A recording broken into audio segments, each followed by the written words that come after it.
Jharkhand public service commission ने Jharkhand civil service का notification जारी कर दिया है, तो हम इसी नोटिफिकेशन के रिगार्डिंग देखेंगे। तो ये झारखंड पब्लिक सर्विस कमीशन की ऑफिशियल वेबसाइट है। तो देखिए आपको यहाँ पर जैसे आप इनकी ये वेबसाइट पर जाओगे तो आपको ये ऊपर ही मिल जाएगा कि कंबाइंड सिविल सर्विसेज एग्जामिनेशन। तो आपको इस पर क्लिक कर देना है। जैसे आप इस पर क्लिक करोगे तो आपके सामने एक नया पेज खुलेगा और आपको अगर पीडीएफ देखना है तो आपको क्लिक हेयर पर क्लिक कर देना है, और अगर आपको अप्लाई करना है तो पहले आपको ये रजिस्टर करना पड़ेगा, फिर आपको अप्लाई करना पड़ेगा।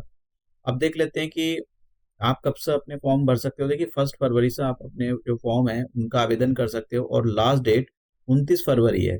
तो मतलब ये आप पूरी फरवरी अपने जो एग्ज़ाम है, सॉरी जो आपका ये ऑनलाइन एप्लीकेशन है ये ओपन रहेगा। अब हम पीडीएफ पर यहाँ पर क्लिक करते हैं, क्लिक हेयर। तो जैसे ही आप यहाँ पर क्लिक करोगे तो आपके सामने इनका नोटिफिकेशन जो पीडीएफ है ये ओपन हो जाएगा। तो पीडीएफ ओपन हो गया है। अब मैं आपको इस पीडीएफ के बारे में बता देता हूँ कि टोटल नंबर ऑफ वैकेंसी कितनी है। देखिए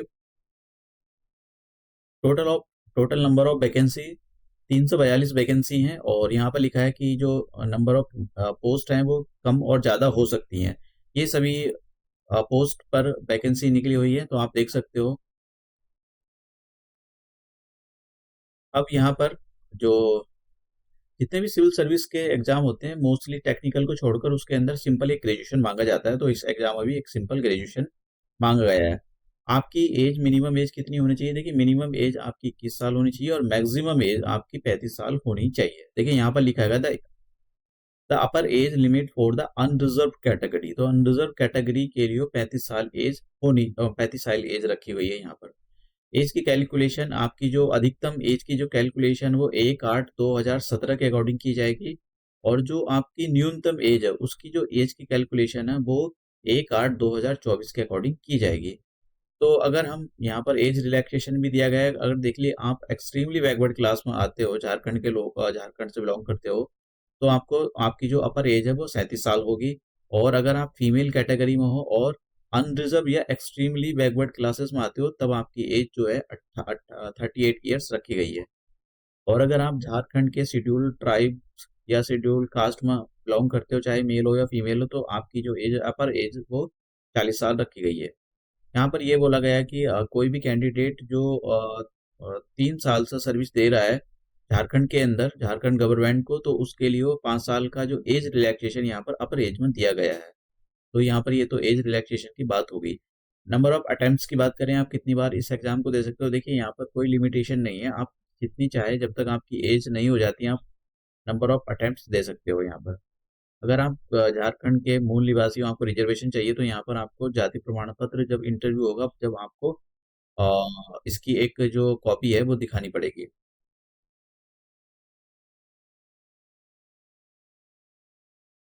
अब हम बात करते हैं, देखिए कोई ये जो सिविल सर्विस के एग्जाम होते हैं ये 3 पार्ट में डिवाइडेड होते हैं। एक तो प्री होता है, एक मेंस होता है, और उसके बाद इंटरव्यू होता है। तो यहाँ भी यही प्रोसेस है, आपका प्री होगा, इंटरव्यू मेंस होगा, और फिर इंटरव्यू होगा। तो कितने नंबर का इंटरव्यू होगा और प्री कितने नंबर का होगा इसके बारे में हम देख लेते हैं।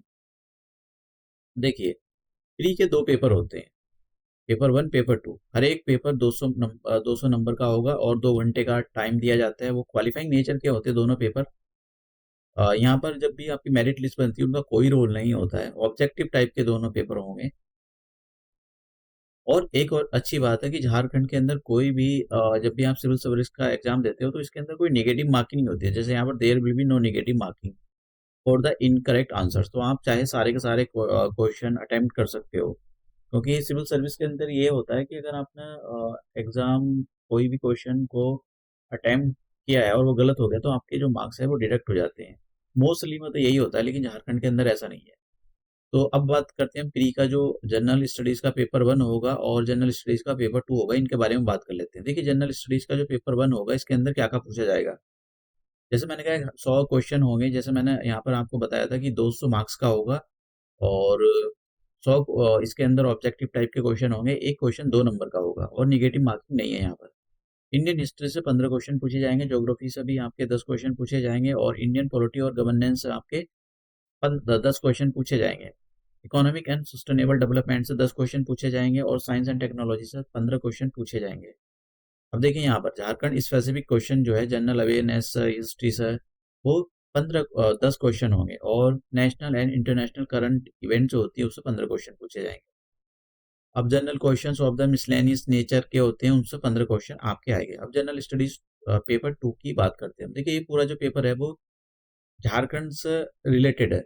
तो बाहर के लोग अप्लाई कर सकते हैं, कंडीशन ये है कि उनको झारखंड के बारे में नॉलेज होनी चाहिए। ये सारी चीज़ें जैसे कि झारखंड का इतिहास के बारे में आपको पता होना चाहिए, झारखंड का आंदोलन और जो झारखंड की जो विशिष्ट पहचान है उसके बारे में आपको नॉलेज होनी चाहिए। झारखंड का जो एक साहित्य है, वहाँ की जो कल्चर है उसके बारे में आपको अच्छे से पता होना चाहिए, क्योंकि इनसे सारी चीज़ें जो है सारे क्वेश्चन जो पेपर 2 में पूछे जाएंगे।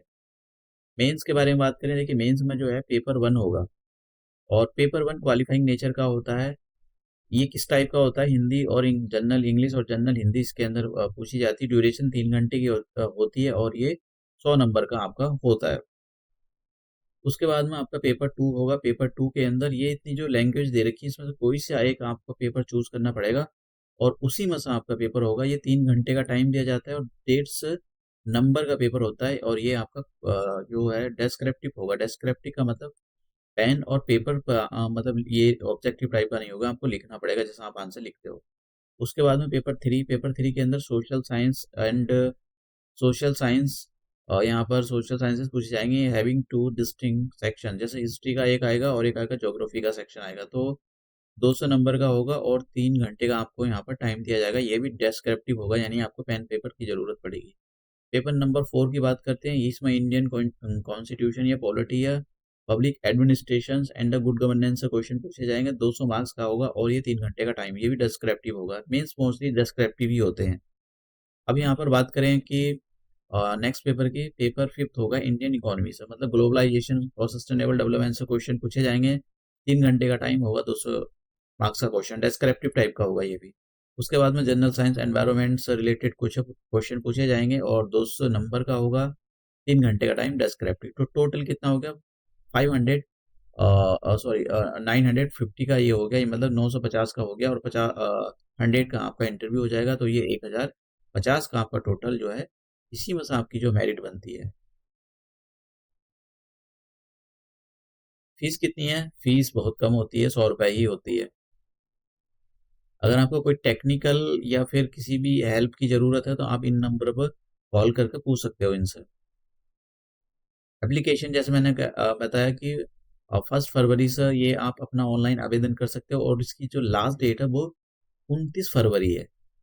अपनी फीस जो है 1 मार्च तक आप सबमिट कर सकते हो।